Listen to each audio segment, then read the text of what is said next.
Kalena dhamma sawanang etamang kalamuttamang. Part 10a. Hidup senang, mati tenang. Sumber, kumpulan artikel dan ceramah Ajahn Brahm. Narasumber, Ajahn Brahm. Penghimpun, Handaka Wijayananda. Penerjemah, Chuang. Penyunting, Handaka Wijayananda. Cetakan pertama, Februari 2009. Ehipasiko Foundation. Bab 14. Tak ada kebahagiaan di dunia ini. Sebuah suntingan ceramah yang disampaikan selama retret musim hujan 1999 di Bodhinyana Buddhist Monastery dekat Perth, Western Australia. Diambil dari The Dhamma Journal Buddhist Society of Western Australia, Juli 2001. Petang ini, saya ingin berbicara tentang 4 kebenaran mulia. Penderitaan, sebabnya, akhirnya, dan jalan menuju akhirnya. Menjelang akhir dari setiap retret, apakah itu retret 3 bulan musim hujan atau yang lebih singkat, baik adanya untuk membawa perhatian para meditator ke inti ajaran Buddha. Membawa perhatian pada ajaran hebat dan mendalam ini bisa jadi mencukupi untuk membawa meditator selangkah menuju penyadaran penuh, pengetahuan penuh, dan realisasi penuh Dhamma. Dengan demikian, Anda dapat melihat apa yang Buddha lihat di bawah pohon Bodhi. Hal ini akan mengkualifikasikan Anda memasuki arus dan membuat transisi ke manusia mulia, Arya Pugala, yakni melihat ajaran 4 kebenaran mulia yang sangat hebat dan mendalam. Jelaslah, adalah penting untuk pertama-tama mengetahui 4 kebenaran mulia itu secara teoritis. Dan setiap orang di sini telah memiliki pengetahuan teoritis itu. Saya akan berusaha membangun dan memperdalam pengetahuan itu dalam ceramah ini. Bahagia akhirnya. Saat saya baru saja akan memberikan ceramah ini, saya teringat foto terkenal guru saya, Ajahn Chah, seorang guru meditasi dari Thailand, yang mengunjungi wihara pertamanya di Inggris. Di foto ini, beliau mengangkat lengannya sampai ke atas kepala untuk menirukan sebuah patung yang ada di wihara lainnya. Di bawah foto itu tertulis, bahagia akhirnya. Mengetahui bahwa tak ada kebahagiaan di dunia ini. Saya akan mulai dari sini. Karena begitu seringnya dalam praktek dan hidup, kita mencari kebahagiaan di dunia. Kita mencari kebahagiaan di begitu banyak bidang dan di begitu banyak jalan. Selalu mencari di tempat yang salah. Pada akhirnya, kita menyadari bahwa tidak menemukan kebahagiaan di tempat-tempat ini tidak berarti ada sesuatu yang salah dengan diri kita. Itu tidak berarti kita tidak kompeten atau tanpa harapan. Pandangan cerah akan menunjukkan kepada kita bahwa tidak ada cara bagi siapapun untuk menemukan kebahagiaan di tempat kita mencarinya. Pikiran menyadari bahwa dunia hanya bisa sebagai dukkha, penderitaan. Orang bijaksana alih-alih dibuat stres oleh penderitaan tersebut dan berkubang di dalamnya, merenungi apa yang Buddha katakan mengenai penderitaan, 4 kebenaran mulia. Itu berarti mereka mencari untuk memahami keseluruhan proses penderitaan ini.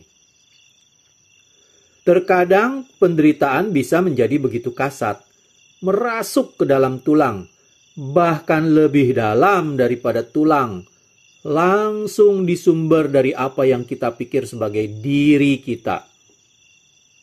Penderitaan bisa begitu mendalamnya dan dapat menyebabkan begitu banyak masalah. adalah sebuah kelegaan menemukan bahwa ini sudah lumrah, bahwa tidak ada yang salah dengan hal ini. Ini adalah sifat dari dunia. Apa yang kita harapkan?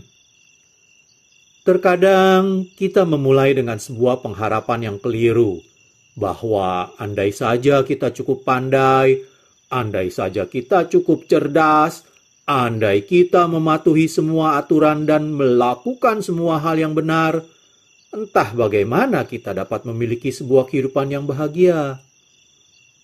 Terkadang kita berpikir, setiap orang bahagia kecuali diri kita sendiri.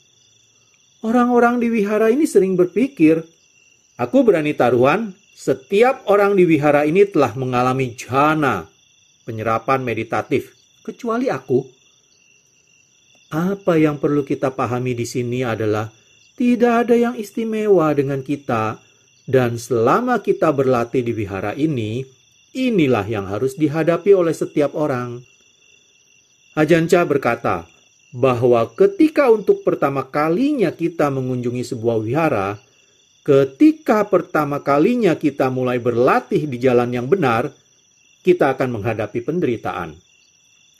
Kita melaju melawan arus, dan kita akan merasakan tekanan dari kotoran batin. Persis sama seperti kalau kita pergi menentang arah angin. Kita dapat merasakan kekuatan tekanan yang melawan tubuh kita. Ini adalah sebuah tanda kita sampai di suatu tempat. Kekuatan kebijaksanaan lebih baik daripada kekuatan kemauan. Anda akan menemukan bahwa ketika penderitaan muncul, Anda punya dua pilihan. Anda dapat mencoba kabur darinya, atau Anda dapat menyelidikinya.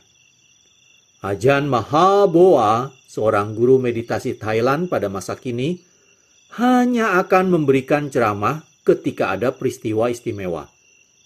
Saya cukup yakin bahwa ketika saya mengunjungi beliau selagi sebagai biku muda, saat itu pastilah kejadian khusus semacam itu, karena beliau meminta salah satu dari biku barat seniornya untuk menerjemahkan bagi biku barat pengunjung yang adalah saya. Untungnya, saya sudah bisa berbicara bahasa Thai, sehingga saya mengerti dengan baik apa yang Ajahn Mahaboa sampaikan. Kisah yang beliau ceritakan, yang saya petik dan menjadi sangat instruktif bagi seluruh kehidupan monastik saya. Beliau berbicara tentang dirinya saat sebagai seorang biku muda di masa kehidupan Tan Ajahn Man, guru meditasi Thai dan pembaharu tradisi meditasi hutan Thai. Beliau bercerita bahwa suatu kali beliau terkena malaria dan alih-alih berbaring di ranjang, dalam gaya khasnya Ajahn Mahaboa, beliau memutuskan untuk melawannya, untuk bertempur dan menaklukkan penyakit itu dengan kemauannya. Jadi beliau turun ke lantai, keluar dari pondoknya, mengambil sebatang sapu, dan mulai menyapu, bahkan meskipun beliau menjadi keringatan dan gemetaran. Tan Ajahn Man melihatnya dan memberitahukan beliau untuk berhenti. Kemudian, pada petang itu, beliau memberikan sebuah ceramah kepada para biku dengan berkata, ada beberapa orang di wihara ini yang terlahir sebagai petinju, dan mereka belum berubah.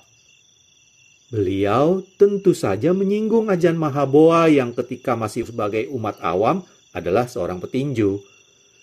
Ajahn Man berkata itu bukanlah cara Buddhisme. Beliau mengatakan bahwa itu adalah cara yogi Hindu. Cara Buddhisme adalah dengan menyelidiki penderitaan, bukan dengan bertarung dengannya. Karena jika Anda bertarung, Anda akan dapati bahwa Anda hanya akan menemukan lebih dan lebih banyak lagi penderitaan. Alih-alih, gunakanlah kekuatan kebijaksanaan ketimbang kekuatan kemauan. Kekuatan kebijaksanaan selalu jauh lebih efektif karena kekuatan itu berasal dari tempat yang baik. Kekuatan kemauan dalam hampir semua kasus berasal dari ego, dari diri, dan Anda tidak dapat mengharapkannya membawa hasil jika kekuatan itu berasal dari sebuah sumber yang tak menguntungkan seperti itu. Untuk menggunakan kekuatan kebijaksanaan berarti mengingat ajaran Dhamma dan menilik pengalaman Anda dalam kerangka kerja ajaran-ajaran tersebut. Kerangka 4, kebenaran mulia. Buddha mengajarkan kelahiran adalah penderitaan. Usia tua, penyakit, dan kematian adalah penderitaan. Dan semua yang berlangsung di antaranya adalah juga penderitaan. Singkatnya, hidup adalah penderitaan. Jadi ketika penderitaan datang, sebagai ketidakpuasan, sebagai frustrasi, sebagai kesepian atau depresi, atau sebagai kebingungan tentang apa yang harus Anda lakukan, Anda melihat di sini sebuah kebenaran dasar dari alam yang setiap manusia, entah di dalam wihara atau di luar, pasti hadapi dari waktu ke waktu dalam hidup mereka. Ada masa-masa ketika Anda tidak tahu apa yang harus dilakukan, karena penderitaan itu begitu parahnya. Seperti yang pernah Ajahn Chah katakan, Anda tidak dapat maju, Anda tidak dapat mundur. Anda tidak dapat diam saja. Anda tidak tahu apa yang harus dilakukan. Ini adalah waktu yang indah. Ini adalah waktu Anda dapat benar-benar memahami apa yang Buddha katakan tentang penderitaan kehidupan. Hal yang harus dilakukan ketika penderitaan muncul adalah menyelidikinya. Menyelidiki berarti memperhatikan dan mengamati dalam keheningan. Anda harus memperhatikan tanpa ikut campur, tanpa terlibat. Karena jika Anda terlibat, Anda tidak sepenuhnya memperhatikan. Diperlukan keberanian dan kekuatan untuk teguh diam dan hanya mengamati. Salah satu hal yang akan Anda lihat adalah penderitaan berlalu dan selalu berlalu ke dalam kebahagiaan. Ini adalah permainan sangsara, pengembaraan hidup mati yang bersinambung. Permainan malam dan siang, permainan hangat dan dingin. Ini adalah dualitas dasar pengalaman.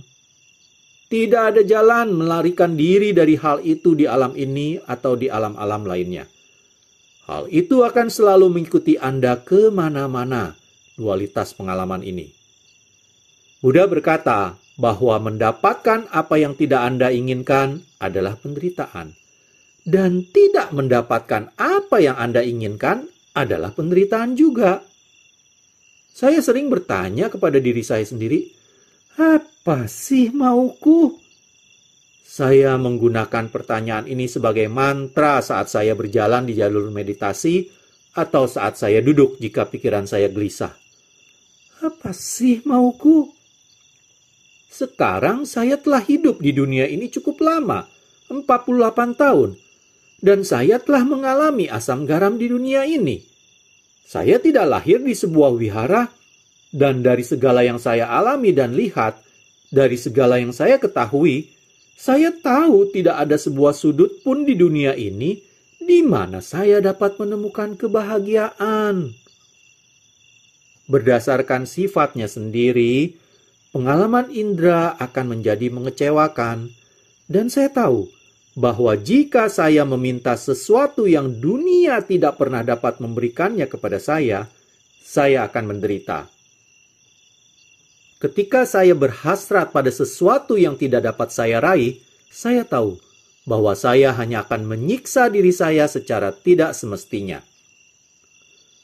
Mendandani cermin. Alih-alih menginginkan sesuatu yang lain, Anda dapat belajar untuk merasa kecukupan dengan apa yang Anda miliki.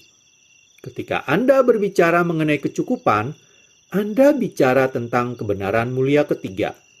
Kebenaran mulia ketiga adalah melepas nafsu. Kecukupan adalah melepas hasrat menginginkan sesuatu yang lain. Ini adalah belajar untuk berada dalam kedamaian dengan apa yang Anda miliki. Inilah perjuangan yang selalu membawa damai kepada Anda. Bagaimana Anda dapat puas ketika segala sesuatunya salah?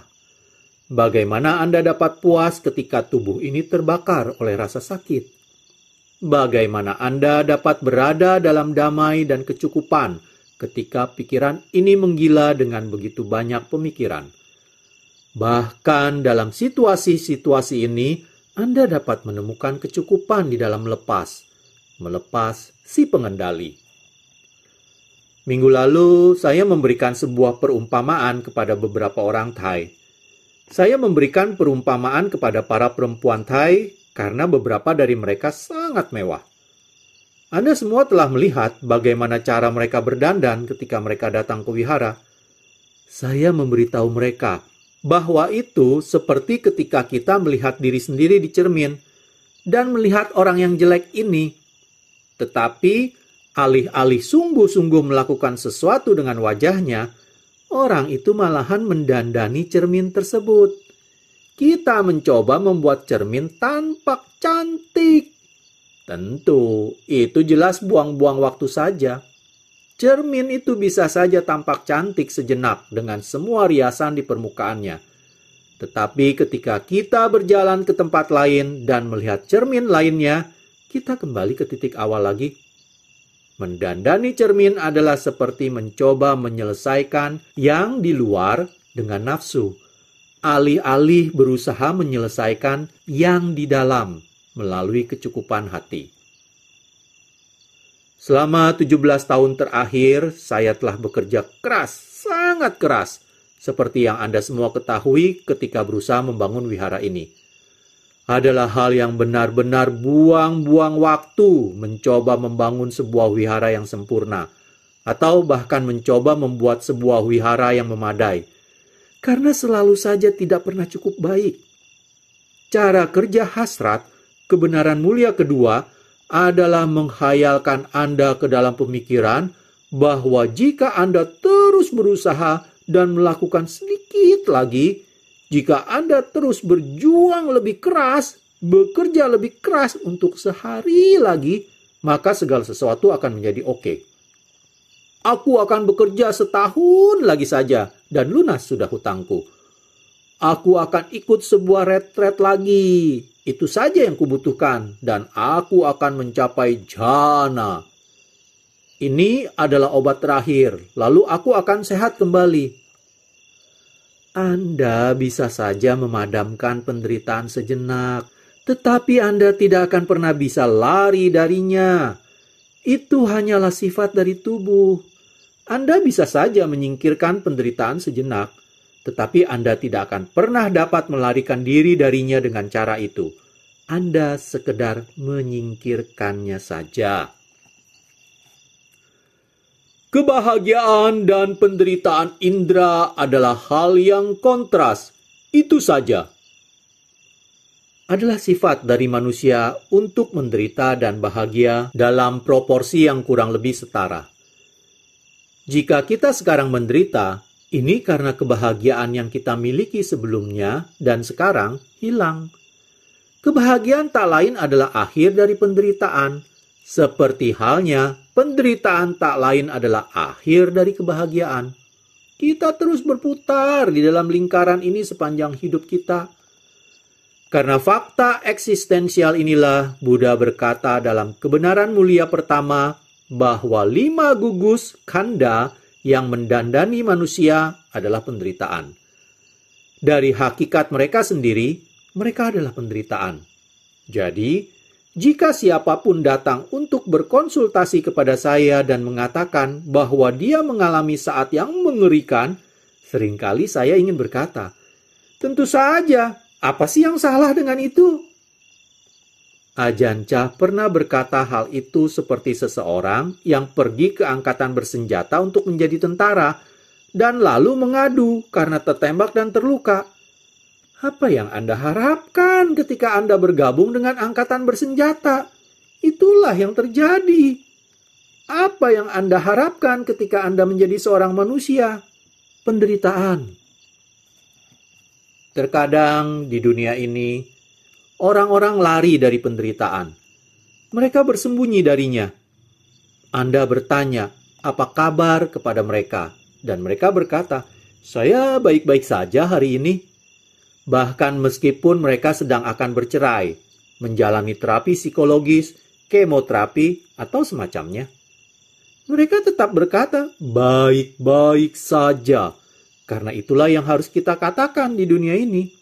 Itulah yang diharapkan dari kita. Jika saja orang-orang benar-benar jujur, Anda bertanya apa kabar, dan mereka akan berkata, "Saya benar-benar parah hari ini. Saya pusing, sakit perut. Keluarga saya adalah biang keladi semua masalah itu.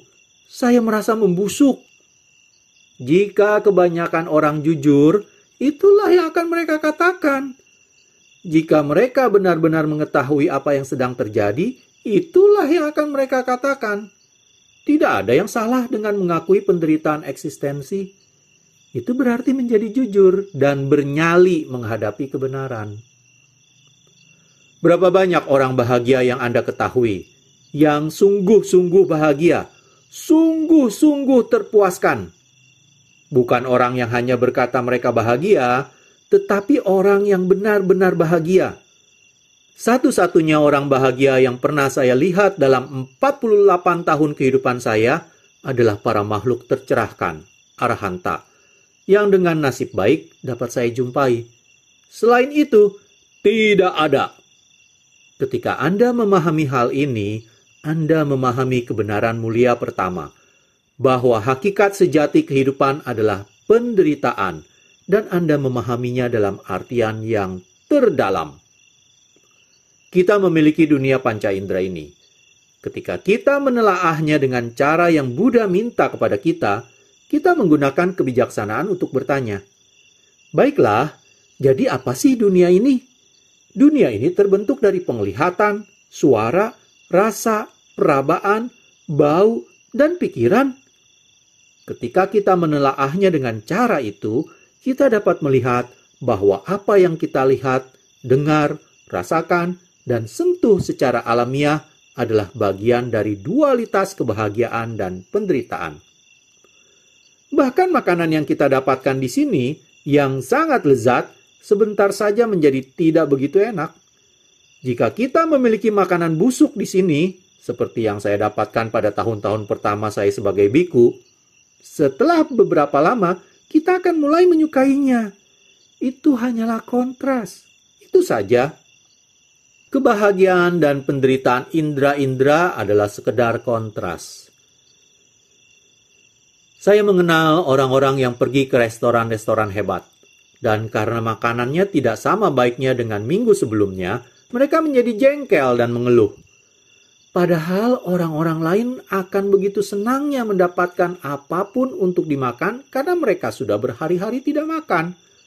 Dengan makanan yang sama, mengapa ada sebagian orang yang menemukan kenikmatan dan yang lain menemukannya sebagai penderitaan? Hanya kontras, itu saja. Apapun yang Anda anggap sebagai kebahagiaan di dunia, semuanya bersifat sama. Misalnya saja, kesenangan seksual. Kebanyakan dari pengalaman itu adalah kegempitaan hasrat sebelumnya.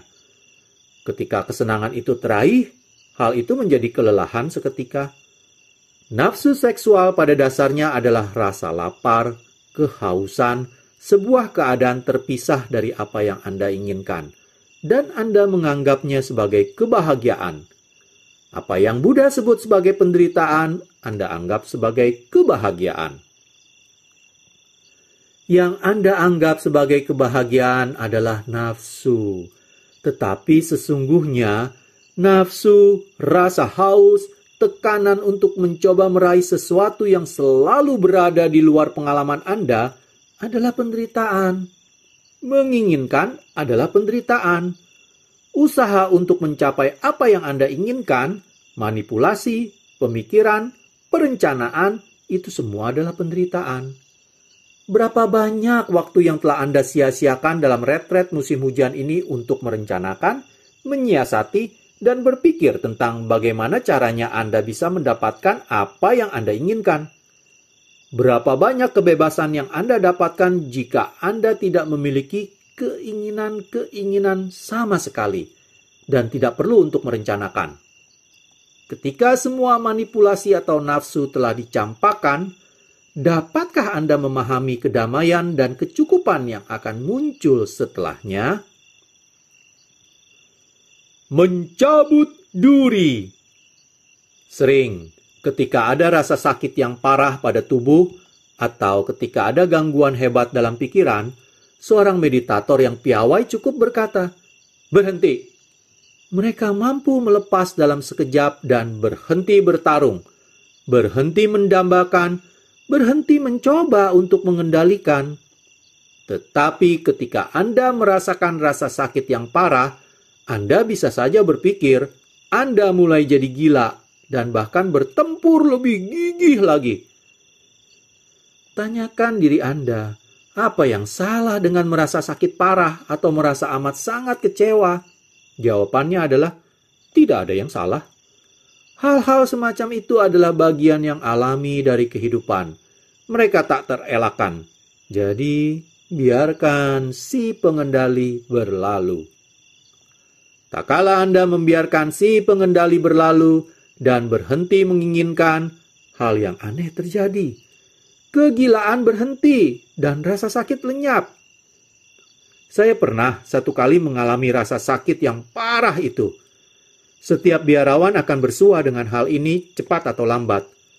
Sebagian orang ingin melarikan diri, tetapi mereka tahu mereka tidak dapat melakukannya. Ini adalah sebuah kasus ingin maju, tetapi Anda tidak dapat maju. Ingin mundur, tetapi Anda tidak dapat mundur. Ingin tetap diam, tetapi Anda tidak dapat tetap diam. Anda tidak tahu apa yang mesti dilakukan. Anda tidak dapat terus maju, Anda tidak dapat mundur, Anda tidak bisa tetap diam saja. Disinilah Anda melepas. Ketika Anda melepas, Anda temukan bahwa separuh dari penderitaan itu adalah pergulatan. Buddha berkata, ada dua duri yang menyebabkan penderitaan pada diri manusia. Lihat Samyutta Nikaya 36.6. Duri pertama adalah duri panca indera yang merupakan penderitaan fisik. Duri kedua adalah duri batin. Itu adalah duri dari merasa sakit, merasa menderita, dan harus mendengar, melihat, merasa, membaui, dan menyentuh hal-hal yang tidak menyenangkan.